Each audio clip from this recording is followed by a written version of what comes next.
Sa loob nito ay mayroong higit sa 20 nangungunang professionist na ang level ay lampas 80.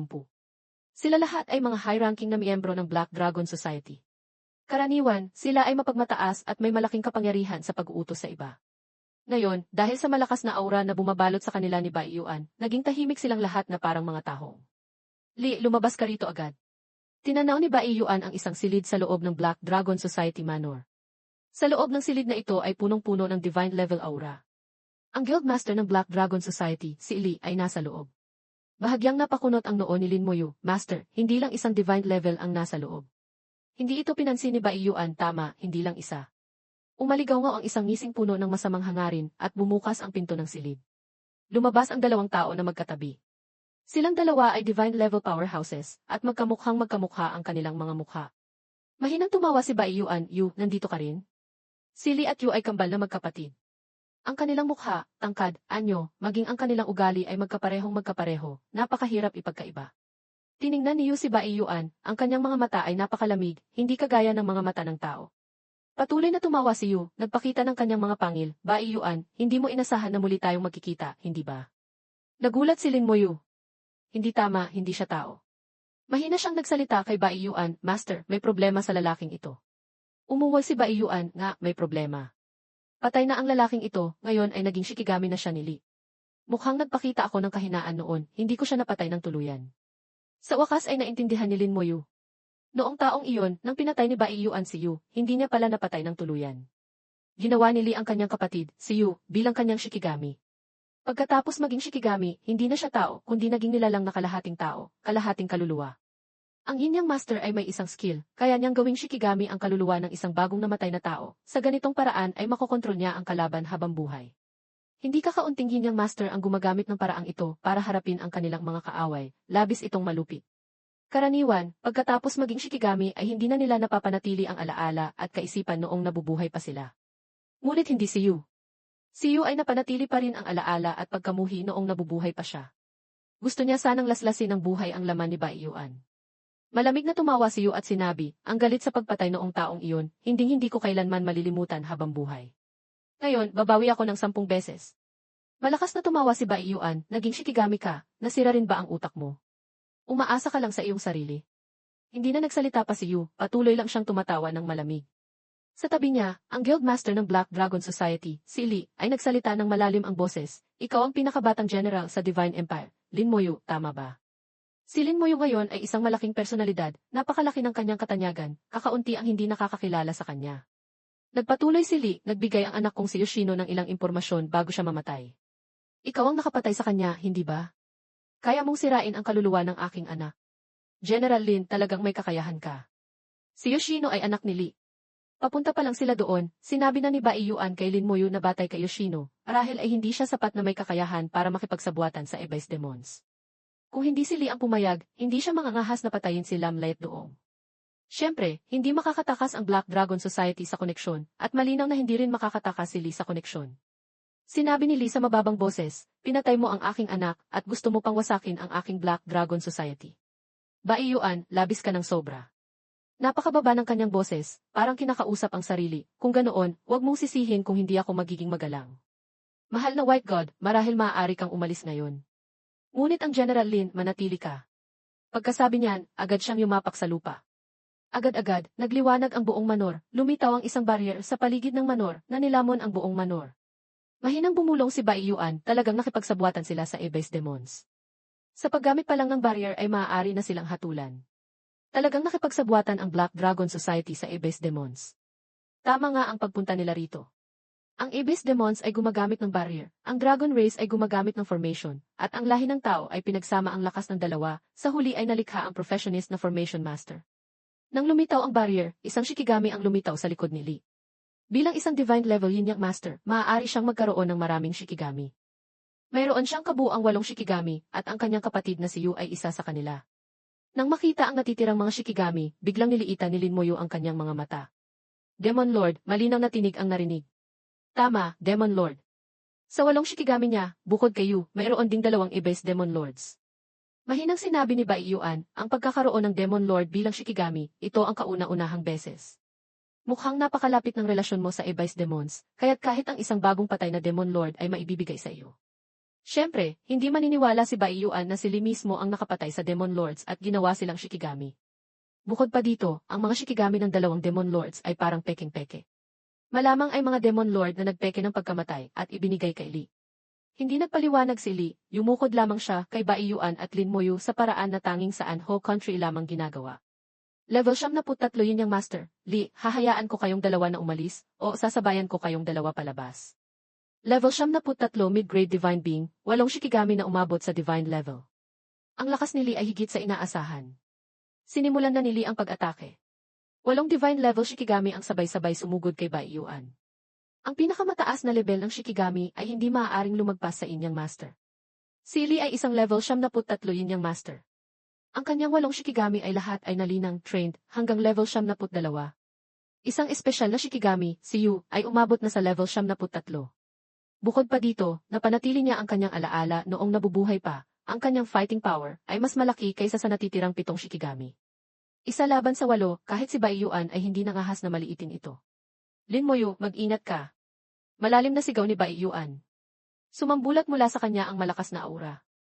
Sinabi ni Lin Moyu, ang pinakamabuting paraan upang patayin ang Shikigami ay patayin ang Yinyang Master. Master, pupunta ako para patayin si Lee. Nagtiwala si Bai Yuan sa lakas ni Lin Moyu, hindi na siya nagsalita pa. Kaagad na gumalaw ang katawan ni Bai Yuan, bumulusok pababa na parang meteorite, at malakas na tinamaan ang mga Shikigami. Isa sa mga Shikigami na nagngangalang Tengshi ay naitaboy palayo. Sa sandaling ito, ang natitirang Shikigami na nagngangalang Tianzhao, ang anyo ay parang lobo, ang buong katawan ay nagliliyab at kinagat si Bai Yuan. Iniwagayway ni Bai Yuan ang kanyang kamao para itaboy ito. Si Bai Yuan ay nasa pinakamagandang estado na sa labanan. Isang pares ng mga kamao na iniwagayway na parang hangin, sa gitna nito ay may mga kidlat na ahas na lumilipad. Bawat skill ay nasa kanyang kamay na, mastered, malaya, likas, at napakalakas. Malakas na nanginginig ang espasyo, kumalat ang shockwaves, maraming bahay ang bumagsak. Agad na naging isang ganap na kaguluhan ang Manor. Kung walang barrier na nakapaligid, kayang sirain ng shockwaves na ito ang mahigit kalahati ng Andong City. Tuwang-tuwa si Bai Yuan sa pakikipaglaban. Hindi rin nagpatumpik-tumpik si Lin Moyu. Mabilis siyang lumipad patungo kay Lee. Alam ng lahat na ang professionist na inyang master at summoner ay magkatulad. Malaking bahagi ng kanilang fighting power ay nakatuon sa kanilang mga summoned creatures. Kung wala ang mga summoned creatures, wala silang gaanong fighting power. Ngunit hindi iyon ang tingin ni Lin Moyu. Lalo na nang harapin si Lee na umabot na sa level 73, hindi siya nagpabaya. Sa antas na ito ni Lee, kahit wala siyang Shikigami, malakas pa rin ang kanyang fighting power. Tiningnan ni Lee si Lin Moyu, ang pinakabatang general sa Divine Empire, maging sa buong lahi ng tao.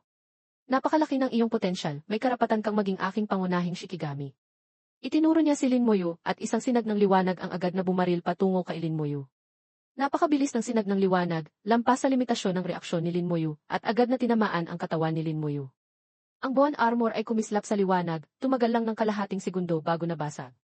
Pagkatapos, ang liwanag ay patuloy na tumama kay Lin Moyu. Nakatingin si Lee kay Lin Moyu at nakangiti, ang aking soul restraint curse. Sumuko ka na lang ng matiwasay. Hindi pa siya tapos magsalita, nagulat na siya sa kanyang kinatatayuan. Si Lin Moyu ay parang walang nangyari, hindi siya kinontrol ng soul restraint curse. Hindi maaari. Bakit wala kang anuman, sigaw ni Lee. Paano niya malalaman kung gaano kakaiba ang passive skill ni Lin Moyu? Hindi ito naapektuhan ng anumang abnormal status. Maging si Antas ay nagulat sa skill na ito. Siguradong hindi maintindihan ni Lee ang bilis. Malakas na tumawa si Lin Moyu, soul attack. Alam ko rin yan. Nagsasayawan ang apoy sa kanyang kamay at agad na lumitaw ang mga soul fire. Agad na sumigaw si Lee, mabilis na nag-activate ng ibang skill. Sa kanyang katawan ay agad na lumitaw ang malaking bilang ng mga rune. Ang mga rune na ito ay tinatawag na Yinyang Master Runes. Kung mas mataas ang level ng Yinyang Master, mas marami ang rune sa kanilang katawan. Sa sandaling ito, ang mga rune sa katawan ni Lee ay halos nakakubli sa buong katawan niya. Ang mga rune ay naging isang layer ng invisible armor, hindi lang pinoprotektahan ang kanyang katawan, kundi pati na rin ang kanyang kaluluwa. Hindi nagulat si Lin Moyu.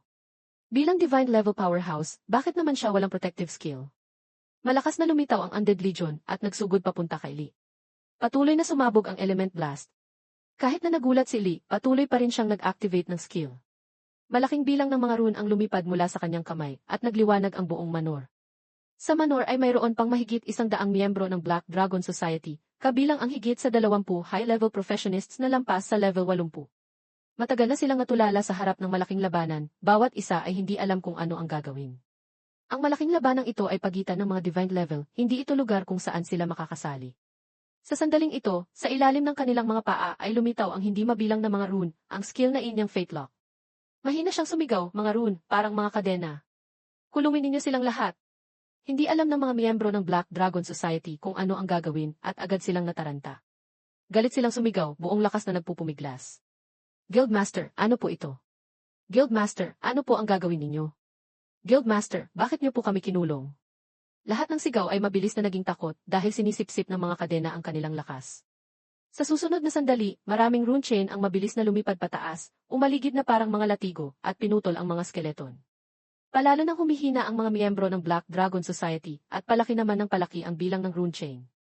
Ang Berserk Skeleton Warriors ay iniwagayway ang kanilang mga palakol at sinira ang rune chain. Napakakapit ng mga kadenang ito, napakahirap putulin. Kasabay nito, ang parehong mga rune sa katawan ni Lee ay kumikislap, bumubuo ng isang kalasad, na humaharang sa lahat ng atake ng mga skeleton at divine archers.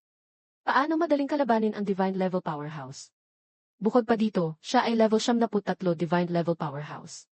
Kahit wala siyang Shikigami, hindi nangahasilin mo yun na maliitin siya. Malapit na maubos ang lakas ng mga miyembro ng Black Dragon Society at maging parang bato, at ang rune chain ay lalo nang lumalakas. Binalot ng rune chain si Lee, pinuputol ang kanyang aura. Mahirap din para sa mga skeleton at divine archers na atakehin siya. Hindi lang mahigpit na pinoprotektahan ng rune chain si Lee, kundi pati na rin nililimitahan ang malaking bilang ng Berserk Skeleton Warriors. Kaagad pagkatapos, maraming kadena ang lumipad patungo kay Lin Moyu, gusto rin siyang balutin. Walang silbi. Hindi mo kayang sirain ang aking Yin-Yang Fate Lock. Kahit gaano pa kalakas ang summon creatures mo, masyado silang mahina. Kahit marami sila, para lang silang mga earthworm. Mabilis kong lalapain ang iyong summon creatures hanggang sa maging pira-piraso at gagawin kitang Shikigami. Dahan-dahang umalinggaw ang boses ni Lee, puno ng pagkamuhi.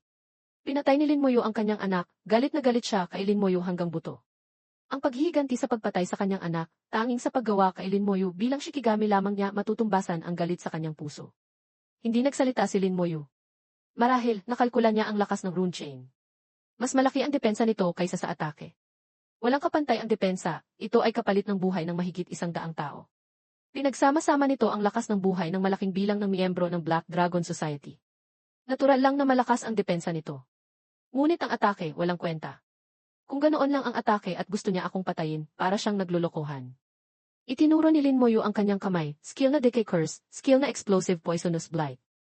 Dalawang malawak na area skill ang sumabog sa loob ng barrier, at agad na sinalubong ng dalawang layer ng liwanag, isang berde at isang pula.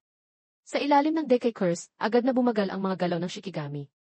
Malaki rin ang pagtaas ng lahat ng damage na matatanggap nila. Malakas na tumawa si Bai Yuan, at agad na naging mas matindi ang kanyang atake.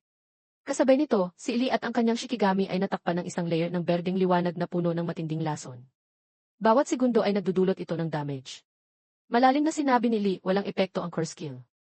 Nagpakawala siya ng hindi mabilang na mga marka, bumuo ng isang komplikadong rune, skill, dispersal, explosion skill, ang mga curse sa kanyang katawan at Shikigami ay agad na nawala.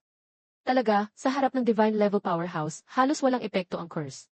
Hindi alam ni Lin Moyu kung magiging mas malakas ang curse pagkatapos siyang maging divine level. Kay Lee, marahil ay mayroon. Pero ang skill na explosive poisonous blight ay kapakipakinabang pa rin. Pagkatapos maunawaan ang curse skill, kumuha si Lee ng isang bote ng gamot at ininom. Ang lason sa kanyang katawan ay mabilis ding nawala at nadisipate din ang matinding lason sa Shikigami. Sinabi ni Lee, naiintindihan ko na ang lahat ng iyong skills. Bagaman bihira ang curse at lason, hindi naman ito hindi kayang i-dispel. Walang silbi yan, sumuko ka na lang ng matiwasay. Ngumiti si Lin Moyu. Naging target na pala ako.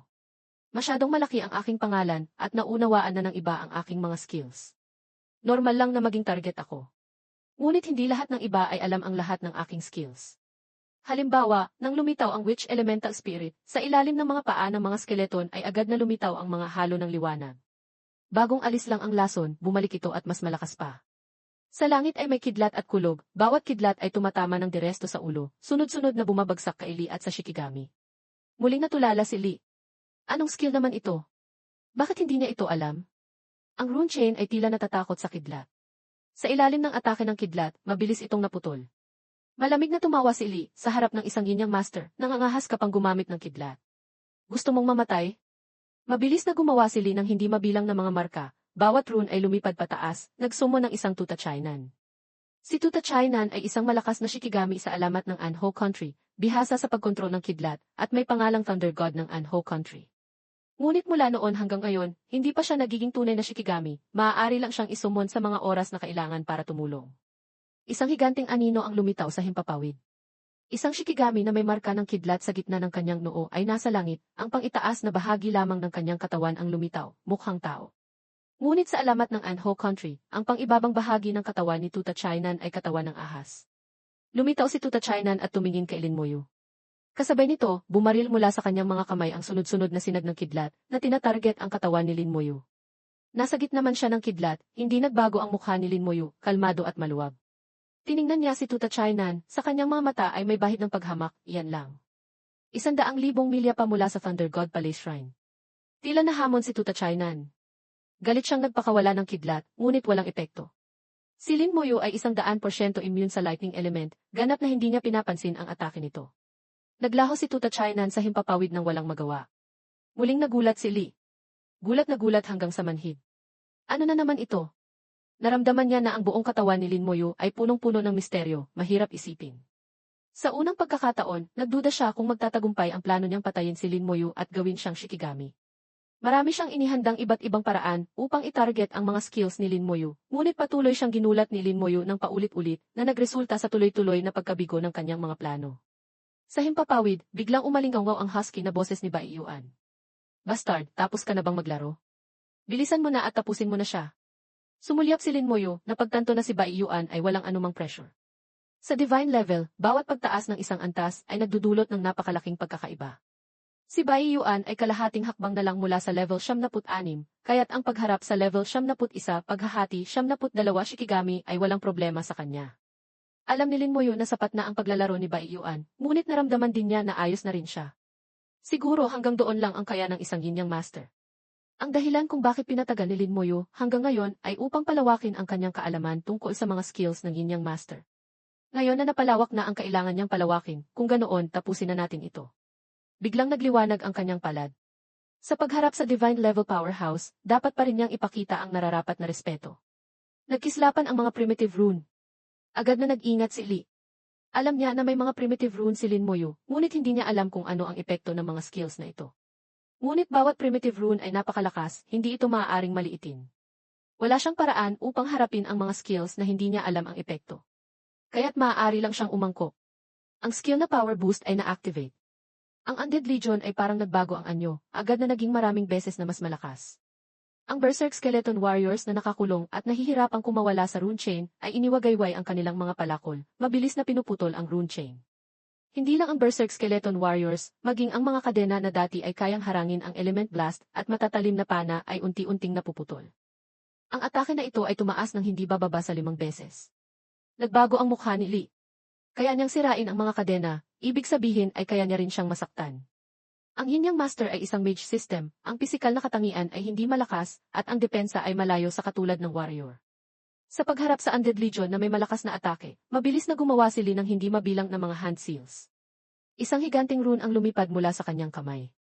Ang 8 Shikigami na bumabalot kay Bai Yuan ay sabay-sabay naglaho, at sa isang kisap mata ay lumitaw sa tabi ni Li. Skill na Shikigami Fusion. Ultimate Summoning. Ang rune ay naging isang higanting formation. Ang 8 Shikigami ay tumayo sa bawat sulok ng formation, at si Li naman ay lumitaw sa sentro ng formation. Sa sentro ng formation, tila nagbukas ang isang daan patungo sa ibang espasyo. Kumalat ang isang nakakatakot na aura. Sinalakay ng Undead Legion ang formation, ngunit ang formation ay napakatibay, hindi ito natinag. Kahit na ang Berserk Skeleton Warriors ay nag-activate ng skills, nakayanan lang nilang paaligain ng bahagya ang formation, ganap na hindi nila ito masira. Interesante. Lumapit si Bai Yuan sa tabi ni Lin Moyu. Matagal ko nang narinig na ang ultimate skill ng Yin-Yang Master sa Anho Country ay kayang isumon ang maalamat na Shikigami na si Ano Ohai. Narinig na ni Lin Moyu ang tungkol kay Ano Ohai. Si Ano Ohi ay isang maalamat na Shikigami tulad ni Tuta Chainan, ngunit mas malakas si Ano Ohi kaysa kay Tuta Chainan. Ang masumon siya ay masasabing pangarap ng bawat Yin-Yang Master. Sa buong kasaysayan ng Anho Country, 2 Yin-Yang Master lang ang nakabisado ang skill na ito. Siyempre, si Li na ngayon ang pangatlo. Lalong naging matindi ang aura ni Ano Ohai. Sinabi ni Li, kapag sinimulan na ang pagsumon, hindi na ito maaaring itigil.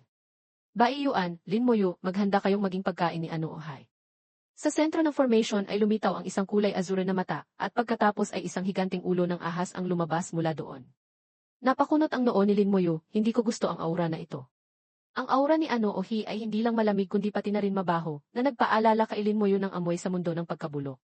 Ang blood essence ng poisonous divine being ay lumitaw sa kanyang kamay, nagliliyab sa kulay emerald green na liwanag. Ang poison witch elemental spirit ay sumunod sa utos at lumitaw. Matagal nang tumalon palayo si Bai Yuan nang kunin ni Lin Moyu ang blood essence ng poisonous divine being. Ang ganitong uri ng lason ay hindi biro. Pagkalitaw ng poison witch elemental spirit, naging isang sinag ng emerald green na liwanag na bumaril patungo sa harap ng summoning formation, sumabog ng tahimik. Ang nilalang na si Ano Ohi nakadarating lang lumitaw ang kalahati ng ulo ay biglang sumigaw at agad na umatras. Agad na naantala ang summoning skill. Muling natigilan si Li. Paano nangyari ito? Lahat ng iniisip niya ay huminto doon, lahat ng tanong ay walang sagot. Nalaglag siya sa gitna ng matinding lason, at ang kanyang katawan ay nagsimulang mabulok ng mabilis.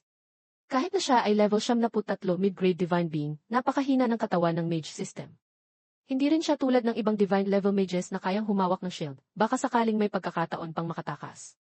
Pagkatapos niyang madikit sa lason, agad na siyang nagsimulang mabulok, naglabas ng mga hiyaw ng sakit na bumabasag sa tainga. Ang kanyang kamay ay agad na naging puting buto, at pagkatapos ay nagsimulang matunaw din ang puting buto. Hindi biro ang laso ng poisonous divine being. Kahit si Bai Yuan ay magkakaproblema kung matamaan, lalo na si Li. Hindi lang si Li ang nilamon ng matinding lason, hindi rin nakaligtas ang kanyang 8 shikigami mula sa lason. Sunod-sunod na sumigaw ang mga shikigami, malinaw na labis silang nasasaktan. Tumitingin lang si Lin Moyu, alam na niya ang kahihinatnan. Master, pasensya na, hindi po kayo nakita ni Ano Ohi. Malakas na tumawa si Bai Yuan, nakita ko na siya, isa lang siyang level 75 monster, hindi hamak mas mababa pa kaysa sa Bloodthirsty Python, wala lang siya. Si Bai Yuan ay dumaan na sa hindi mabilang na malalaki at maliliit na labanan, napakalupit ng kanyang paningin. Sa isang tingin lang ay alam na niya. Ang tinatawag na Ultimate Summoning Shikigami ng Yin Yang Master ay isa lang palang level 75 monster. Hindi siya pinansin ni Bai Yuan. Ang trump card ng Yin Yang Master sa kanyang paningin ay ganito lang pala. Unti-unting kumalat ang lason. Agad na pinasugod ni Lin Moyu ang Undead Legion sa barrier. Si Bai Yuan naman ay tumalikod at sumuntok ng ilang beses, sinira ang barrier. Sa labas ng barrier, nag-aalala si Yamatono na naghihintay. Sa sandaling nakita niya ang barrier, alam niya na talagang nakipagsabwatan ang Black Dragon Society sa Abyss Demons. Karaniwan, bilang isang tao, dapat sana ay sinira niya agad ang barrier upang tulungan si Bai Yuan na puksain ang Black Dragon Society.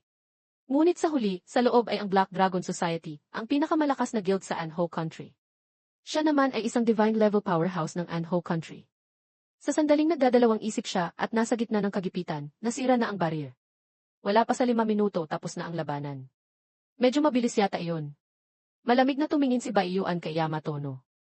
Old man Yamatono, patay na si Li. Simula ngayon, opisyal lang binura ang Black Dragon Society. Kung mayroon pa sa susunod, ang mabubura sa mundo ay hindi lang isang maliit na Black Dragon Society, kundi mismong kayong Anho Country. Pagkatapos magsalita, lumipad na si Bai Yuan at Lin Moyu. Malaki ang pagbabago sa mukha ni Yamatono nang makita niya ang Black Dragon Society manor na binalot ng lason. Sa sandaling ito, 3 divine level powerhouse ng Anho Country ang lumipad at nagtanong kay Yamatono kung ano ang nangyari. Medyo nahihiya ang kanilang mga mukha. Pinuntahan ni Bai Yuan ang kanilang bakuran, pinatay ang mga tao, sinunog at umalis, wala silang nangahas na magsalita. Ngunit sa totoo lang, malayo ang kanilang lakas sa kay Bai Yuan, kaya talaga namang hindi sila nangahas na gumalaw. Isil ninyo ang lugar na ito, huwag hayaang lumapit ang kahit sino. Masyadong nakakatakot ang lason na ito. Kailan pa gumamit ng lason si Bai Yuan? Bukod pa dyan, ganito kalakas na lason. Diyos lang ang nakakaalam. Ang titulong Slaughter God ay hindi lang basta ibinigay. Sabihin sa lahat na huwag kailanman galitin si Bai Yuan at huwag din galitin si Lin Moyu. Buwagin ang Black Dragon Society, imbestigahan kung sino ang nakipagsabuatan sa Abyss Demons, patayin silang lahat, at ipadala ang listahan sa Divine Empire.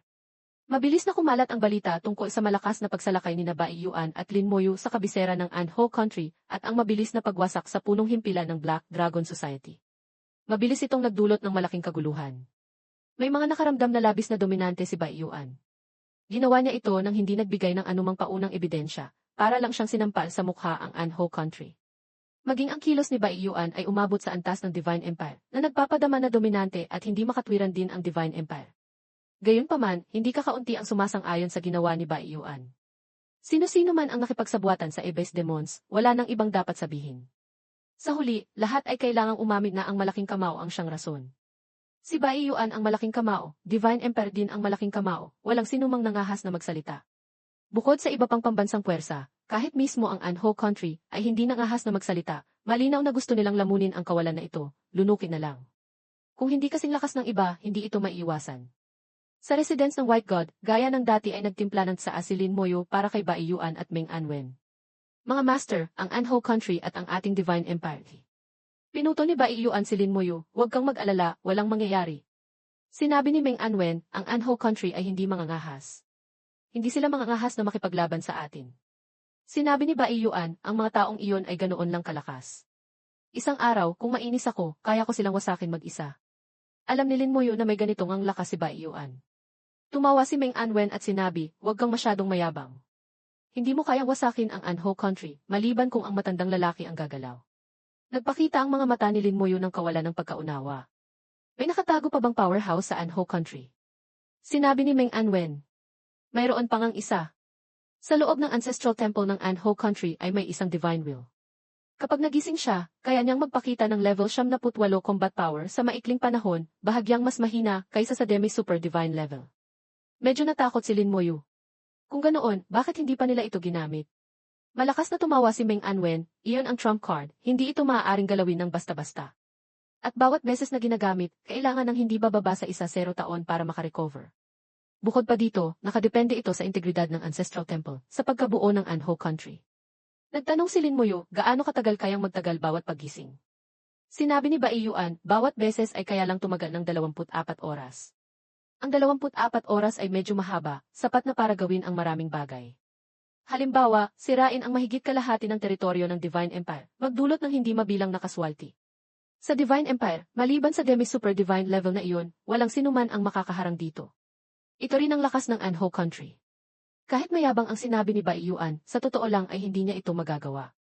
Hindi niya inasahan na sa maliit na Anho country pala ay may ganito pang trump card. Ngunit ang trump card na ito ay magagamit lang sa kritikal na sandali, sa oras ng pagkasira, kapag ang isda ay patay na at ang lambat ay sira na, doon lang ito magagamit. Ang Divine Will ay tulad ng Holy Spirit Angel na nakilala ni Lin Moyo sa Sea of Wind Palace. Iyon ay isang divine being na nabuo sa pamamagitan ng pagtitipon ng mga konsepto. Ang lakas ng divine being ay nakadepende sa kung gaano kalakas ang konsepto. Ang Holy Spirit Angel ay itinuturing na mahina sa mga Divine Will. Kung ang konsepto ay hindi mabuo, ayos lang, ngunit kung magtagumpay, kahit papaano ay magiging level 70 si Udo Divine. Ang Anho country ay may hindi bababa sa 100 milyong populasyon, mas malaki kaysa sa Holy Doctrine Religion. Daan-daan, libu-libong taon ng pag-ipon na nagpalakas ng husto sa kanilang Divine Will. Nagtanong si Lin Moyo, kung ganoon, may Divine Will din po ba tayo? Umiling si Meng Anwen, wala. Tayong Divine Empire ay hindi naniniwala sa mga ganitong bagay. Sinabi ni Bai Yuan. Dati ay ginawa natin yan, ngunit pagkatapos ay may isang matandang ninuno ang nag-iwan ng isang kasulatan na nagsasabing hindi dapat gumawa ng anumang aksyon laban sa mga Divine Will dahil magiging disadvantageous ito sa Divine Empire.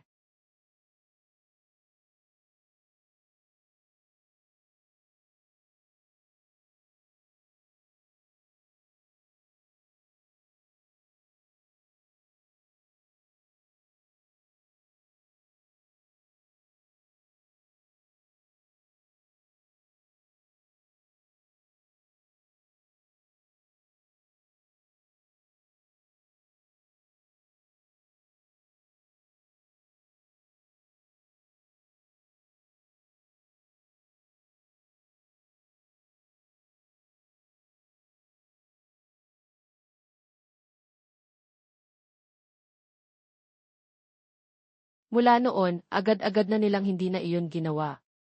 Maging ang ilang mga divine statue na itinayo noon ay binaklas pa. Nakaramdam ng kakaiba si Lin Moyo. Hindi niya inakala na may ganito palang paliwanag.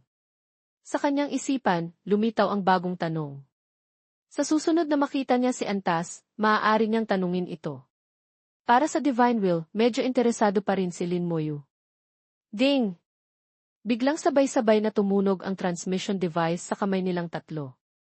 Sabay-sabay silang nakatanggap ng mensahe. Pagkatapos basahin, bumulong si Lin Moyo, Divine Stone Dongjon. Ano ito?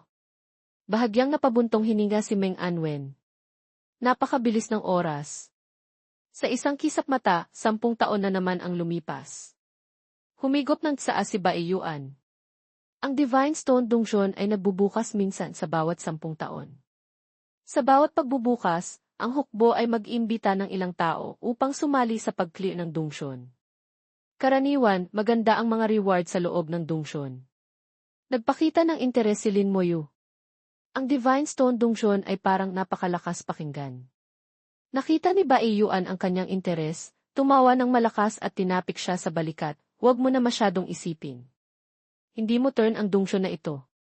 Sinabi ni Meng Anwen, sa totoo lang, ang mga reward ay pangalawa lang. Ang kapaligiran sa loob ng dungsyon ay komplikado at ang labanan ay napakabangis. Ito ay maaaring ituring na isang practical combat test, kaya't para ito sa mga baguhan. Maaari rin itong ituring na isang kompetisyon. Para naman sa iyo, sa pagkakataong ito, inanyayahan ka namin bilang isang special guest, hindi para i-clear ang dungsyon. Nasabi ni Lin Moyu. Kung ganoon, sino ang pupunta? Sinabi ni Meng Anwen, malaking bahagi ay mula sa hukbo, dahil ang dungsyon na ito ay nasa kamay ng hukbo. Bukod sa kanila, mayroon din mga taong nominated ng mga great families. Bawat great family ay may isa o dalawang kota. Naguguluhang nagtanong si Lin Moyu, ang mga tao mula sa great families, paano sila makakabuo ng party? Ang mga pinapadala ng mga great families ay pawang mga henyo, hindi sila madaling magpasakop. Kung hahayaan silang bumuo ng party, mahirap malaman kung magagawa nilang mag-coordinate. Tumawa si Bai Yuan at sinabi, ito ay isang personal dungsyon, hindi kailangan ng party. Siya nga pala, baka pupunta rin ang kaibigan mong si Ningyi. Nang marinig niya iyon, lumiwanag ang mga mata ni Lin Moyu. Matagal na siyang hindi nakikita si Ningyi. Sa pagbabalik niya sa pagkakataong ito, sinubukan niya ring kontakin si Ningyi, ngunit hindi pa rin niya ito makontak. Alam niya na tiyak na naipasok na naman si Ningyi sa isang yugto ng special training. Sa totoo lang, ang ganitong uri ng buhay sa loob ng great family ay hindi madali. Halos palagi ang nangyayari ang ganitong uri ng special training. Hindi hahayaan ng great family na mahuli ang kanilang mga disipulo sa iba. Siyempre, gagawin nila ang napakaseryosong training. Sumang-ayon si Meng Anwen kay Bai Yuan. Si Ningyi nga ay malamang napupunta. Sa pagkakaalam ko, matagal nang pinagnanasaan ng Ming Tianran na iyon ang huling reward ng Divine Stone Dungsyon. Usisang nagtanong si Lin Moyu, ano ang huling reward ng dungsyon na ito? Sinabi ni Meng Anwen, kalahating block ng Talent Divine Stone. Mayroon ka na ng buong Talent Divine Stone. Ang kalahating bloke na ito ay wala nang pakinabang sa iyo, ngunit ang kalahati ay maaari pa ring gamitin. Hindi maintindihan ni Lin Moyu. Ang Talent Divine Stone, isang buong bloke ay may mahimalang epekto, ngunit ang kalahati ay magagamit din. Nilinaw ni Meng Anwen, maaari itong gamitin. Gayunpaman, ang epekto nito sa malaking lawak ay napakahina. Sa pinakamarami, 30% lang ang sansa na magising ang talento. Ang buong Talent Divine Stone ay 100% na nagpapagising ng talento. Ang kalahating bloke ng Talent Divine Stone ay may 30% sansa lamang, at kailangan pang gumamit ng iba't ibang paraan upang punan ang ilang kondisyon. Sa tingin ay napaka-unfair, ngunit ang pagkakataong magkaroon ng sansa na magising ang talento na ito, kahit 1% lang ang posibilidad, ay maganda na. Para sa kanya, Lin Moyu, ito ay walang silbi, ngunit para sa iba, magandang bagay pa rin ito. Tumawa si Bai Yuan. Sa totoo lang, ang Divine Stone Dungsyon, bukod sa reward sa pagkumpleto, at sa kompetisyon ng mga young generation ng great families, may isa pa itong mahalagang kahulugan. Nagpakita siya ng misteryosong anyo. Isa rin itong pagkakataon para sa debut introduction ng mga young people mula sa great families. Si Lin Moyu ay nagulat. May ganoon pa palang bagay? Ang mga young people mula sa great families ay hindi lang basta pinapadala para i-clear ang dungsyon, kundi mayroon ding malaking bilang ng iba pang young people na pupunta. Ang mga young people na ito ay galing sa iba't ibang great families. Karaniwan, sila ay mapagmataas, at kapag nagtipon sila sa isang lugar, siguradong magkakaroon ng hindi kakaunting hidwaan dahil sa kanilang kayabangan at pagmamataas. Marami rin ang magkakaroon ng hindi pagkakasundo, ngunit mayroon ding magiging magkaibigan o maging magkasintahan. Sa paglipas ng panahon, ang pagtitipon na ito ng mga young people ay naging isang uri ng introduction party. Ngayon, 10 araw na lang bago magbukas ang Divine Stone Dungsyon. Ayon kay Meng Anwen, malamang ay nagsisimula ng dumating ang mga tao mula sa great families. Silang tatlo ay inanyayahan bilang special guests, kaya't hindi sila nagmamadaling pumunta. Ang Divine Stone Donjon ay matatagpuan sa Battlefield Plains, Fortress No. 4. Kayang gamitin ni Meng Anwen ang teleportation upang direktang pumunta doon. Naisipan nilang pumunta doon sa loob ng 3 araw pagkatapos ng pag-uusap. Sa loob ng Dongsuan Hall ng Xiajiao Academy ay laging masigla. Sa labas ng Dongsuan Hall, daan-daang libong tao ang nagtitipon sa isang lugar, alinman sa sumisigaw upang bumuo ng party, o naglalabas ng ilang paninda at nagbebenta. Ang mga estudyante ng Xiajiao Academy, maliban sa pagpapahinga at pagsali sa mga klase, ang karamihan ng kanilang oras ay ginugugol dito. Lumabas si Lin Moyo mula sa teleportation array at pumasok sa Dongsuan Hall. Muli siyang napansin ng maraming tao. Naging tahimik ang Dongsuan Hall na maririnig mo ang pagbagsak ng karayom. Hindi mapakali si Lin Moyo. Kung mas malaki ang kasikatan, ganito talaga ang nangyayari. Junior Student Lindy. Isang kaaya-ayang boses ang narinig sa tabi niya. Lumingon si Lin Moyo at ngumiti, "Hello, Senior Student Shu." Si Shu Han ay kasing elegant pa rin ang dati, ang kanyang mahinang ngiti ay nagpapakita ng isang uri ng marangal na aura. Si Shu Han ay may napakagandang pamilya. Ang kanyang lolo ay ang medicine god, isang apothecary na umabot sa divine level. Isa lang siyang ganoon sa buong lahi ng tao, napakataas ng kanyang katayuan. Kasabay nito, ang kanyang kuya ay vice dean ng apothecary sa Xiajiao Academy, isang henyo na pharmacist, at malamang na magiging ikalawang medicine god. Dahil sa kanilang dalawa, mataas talaga ang katayuan ni Shu Han. Mula noon, hindi maintindihan ni Lin Moyo kung bakit gustong maging guide ni Shu Han. Pagdating sa mga tasks ng guide at iba pa, hindi naman niya kailangan ng accumulation points. O baka naman, si Shu Han ay nagiging guide para lang sa kasiyahan? Hindi nagpaliwanag si Shu Han, syempre, hindi na nagtanong pa si Lin Moyo. Junior Student Lin, sikat ka na naman ah. Mumiti si Shu Han na parang bulaklak, parang nangungutya, ngunit hindi iyon nakakainis pakinggan. Ang bahagyang discomfort na naramdaman niya nang makilala niya ang medicine god noon ay matagal nang nawala. Si Lin Moyo ay hindi naman makitid ang isip, hindi niya iyon ilalagay sa puso. Mahina siyang nagsalita, "Hello, Senior Student Shu. Naghahanap ka na naman ng task." Tumawa si Shu Han at sinabi, "Tama. Kailangan mo ba ng guide, Junior Student Lin?" Kaswal siyang nagsalita. Kalmadong sumagot si Lin Moyo. Saktong may problema ako. Gusto kong maghanap ng angkop na dungsyon para sa pag-level up ko. Pakiusap, Senior Student Shu, may maisusuggest ka? Tiningnan ni Shu Han si Lin Moyo. Junior Student Lin, level 53 ka na pala. Pagkatapos ng level 50, napakabagal na ng pag-level up. Sa iyong skills, kailangan mong maghanap ng dungsyon na maraming halimaw, ngunit hindi komplikado. Hindi mahalaga kung may magandang equipment drop o wala. Nang marinig niya si Shu Han na sinusuri ang kanyang mga pangangailangan, bawat punto ay perpektong tumutugma. Parang nahulaan niya ng eksakto ang nasa isip niya tungkol sa dungsyon. Ngunit si Shu Han, nakikita pala niya na level 53 siya. At hindi niya naman nakikita ang level at profession ni Shu Han, maliban kung gumagamit siya ng detection spell. Maliwanag na hindi mababa ang level ni Shu Han, hindi bababa sa 10 level pataas kaysa sa kanya. Ngunit hindi kailanman ipinakita ni Shu Han iyon sa labas, ni hindi niya ito nabanggit. Para sa paggalang sa kaibigan, hindi kailanman nagtanong si Lin Moyo. Pagkatapos suriin ni Shu Han ang lahat ng pangangailangan ni Lin Moyo, dumating siya sa konklusyon, base sa iyong mga requirements, wala sa Dongsuan Hall ang dungsyon na kailangan mo. Agad na napangiti ng pilit si Lin Moyo. Hindi niya inakala na ganoon pala ang sagot. Sa Dongsuan Hall, may daan-daang dungsyon, ngunit wala ni isa ang angkop sa kanya. Parang hindi naman mataas ang kanyang requirements. Ayon sa analysis ni Shu Han, karamihan sa mga dungsyon ay nakatuon sa magandang equipment drop, sunod ang karanasan.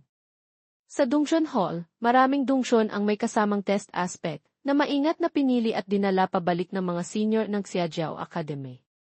Katulad nito, ang karanasan, kahit marami o kaunti, ay inilalagay sa pangalawang pwesto, habang ang equipment ang inilalagay sa unang pwesto. Para sa mga estudyante, isang magandang accessory equipment ay mas mahalaga kaysa sa kaunting karanasan. Ang level ay nagbabago sa paglipas ng panahon at laging tumataas, ngunit ang equipment ay hindi madaling makuha. Ngunit si Lin Moyu ay kabaliktaran. Ang gusto ni Lin Moyu ay karanasan, ganap na hindi niya pinapansin ang equipment. Sinabi ni Shuhan, sa loob ng Dongshon Hall, walang Dongshon na angkop sa iyo, ngunit sa labas, mayroon. Hindi nagsalita si Lin Moyu. Nakinig lang siya kay Shuhan. Sinabi ni Shuhan, sa northwest direction ng Divine Empire, may isang bundok na tinatawag na Kunlun. Doon, may isang special Dongshon na tinatawag na Kunlun Divine Palace. Ang Kunlun Divine Palace ay may special characteristic, dapat alam mo na iyan, junior student Lin. Tumango si Lin Moyu. 3 stage dungeon. Ang Kunlun Divine Palace Dongshon ay napakasikat, may special significance sa isipan ng mga professionist. Noong nakaraang shift, nakita na iyon ni Lin Moyu sa mga libro. Ang special point ng Dongshon na ito ay nasa 3-stage form nito. Ang Kunlun Mountain Range ay may foot, slope, at peak na hinati ang Dongshon sa 3 stages, tinatawag na Kunlun Divine Palace Dongshon. Tanging sa pag-clear lamang ng foot Dongshon magiging kwalipikado upang pumasok sa slope Dongshon at sa huli ang peak Dongshon. Sinabi ni Shuhan, ang foot Dongshon ay level 55, ang slope Dongshon ay level 65, at ang peak Dongshon ay level 75. Perpektong sunod-sunod, walang gaps. At sa loob ng Kunlun Dongshon, maraming halimaw at ang karanasan ay napakaangkop sa iyo. Unti-unting lumambot ang kanyang boses. Lumapit ang buong mukha niya, lumapit sa tenga ni Lin Moyu, at mahinang sinabi, sa totoo lang, pagkatapos ng peak Dongshon, ang Kunlun Divine Palace ay mayroon pang hidden Dongshon.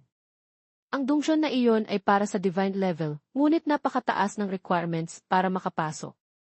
Hindi ka karaniwang makakapasok. Bahagyang nagulat si Lin Moyu. Hindi niya inakala na may hidden Dongshon pa. Ang ganitong bagay ay walang nabanggit sa mga libro. Malamang, iilang great families lang ang nakakaalam nito. Hindi pinapayagan ang karaniwang tao na malaman iyon. Palaging may maraming sekreto sa mundo na hindi alam ng karaniwang tao. Si Shuhan ay nagbigay ng hininga na parang orchid, aura like orchid. Naniniwala ako na siguradong makakaabot ka sa requirements, junior student Lin. Ang buong pangungusap ay Tides EV Defilan, Dan Tides SVDs. Ibig sabihin, aura like orchid, body like jade, ginagamit ito upang ilarawan ang kaaya-ayang paghinga ng isang magandang babae. Si Lin Moyu ay bumulong din tulad ni Shuhan. Anong requirement? Sa totoo lang, napakasimple lang. Sa unang 3 stages ng Dongshon, kailangan mong makakuha ng 100 puntos na rating batay sa level. Ang pagbibigay ng puntos ay batay sa oras na ginugol sa Dongshon, efficiency sa pagpatay ng halimaw, at iba't ibang factors tulad ng bilang ng mga taong pumasok sa Dongshon. Kaya ang Dongshon na ito ay napakaangkop sa iyo, junior student Lin. Medyo mapaglaro si Shuhan. Pagkatapos niyang magsalita, sinadya niya panghipan si Lin Moyu. Ang mainit na hangin ay humihip sa tenga ni Lin Moyu na nagdulot ng bahagyang pangangati. Tila si Shuhan ay sa unang pagkakataon gumawa ng ganitong bagay. Ang kanyang magandang mukha ay namula rin. Pagbalik sa dati, tumango si Lin Moyu, salamat, senior student Shu. Si Shuhan ay handang sabihin sa kanya ang impormasyong ito, ibig sabihin ay malaki ang tiwala niya sa kanya. Ang kahalagahan ng impormasyon mismo ay hindi mahalaga sa kanya. Ang mahalaga ay ang tiwalang ito. Kinuha ni Lin Moyu ang 2 bote ng Poisonous Flow Dragon Maro at ibinigay. Senior student Shu, ito po para kay Senior Medicine God. Ang Poisonous Flow Dragon Maro ay nasa loob ng mga bote ng salamin, naglalabas ng kumikislap na liwanag na parang 2 perpektong hiyas. Medyo natulala si Shuhan. Ano ito? Maro mula sa isang level 85 world boss, kaya nitong i-detoxify ang karamihan ng mga lason. Hayaan nating subukan ni Senior Medicine God na gawin itong elixir. Tingnan natin kung kaya nitong i-detoxify ang decaying poison. Nang marinig ni Shuhan na level 85 world boss, agad niyang nalaman na hindi ito mababa ang halaga. Gayunpaman, hindi siya tumanggi. Salamat, Junior Student Lin, hindi na kailangan bayaran ang 5 accumulation points mo. Gamitin na lang natin ito bilang kapalit. Ngumiti si Lin Moyu. Ang Kunlun Mountain Range ay nasa hangganan ng Divine Empire, natatakpan ng nyebe sa buong taon. Kung mas malapit sa tuktok ng bundok, mas makapal ang nyebe. Sa ilalim ng Kunlun Mountain Range, may isang lungsod na tinatawag na Kun City. Maraming tao na pumapasok sa Kunlun Divine Palace Dungsyon ang humihinto rin sa Kun City. Dahil dito, ang maliit na lungsod malapit sa hangganan ay naging napakasigla. Lalo na sa gabi, maraming professionist ang nagtitipon sa isang lugar, nagkukwentuhan tungkol sa kung ano-ano sa lungsod, may mga ilaw pa, hindi na gaanong malayo kumpara sa malalaking lungsod sa Divine Empire. Sa lungsod, nagliwanag ang teleportation array. Lumabas si Lin Moyu mula sa array. Ang malamig na hangin na tumatago sa buto ay humampas sa kanya, ngunit wala siyang gaanong naramdaman. Ang mga professionist ay karaniwan ng hindi natatakot sa lamig o init. Kahit nasa Kun City, ang temperatura ng hangin ay bumaba hanggang 0 degree, si Lin Moyu ay nakasuot pa rin ng malinis at maayos na casual attire. Ang ranggo ng militar sa kanyang balikat ay tinanggal na. Naglalakad siya sa mga lansangan ng Kun City, medyo kakaiba kumpara sa maraming professionist sa daan. Halos lahat ng combat professionists ay nakasuot ng standard attire ng kanilang profession. Ilang life professionist lang ang may katulad na kasuotan kay Lin Moyu.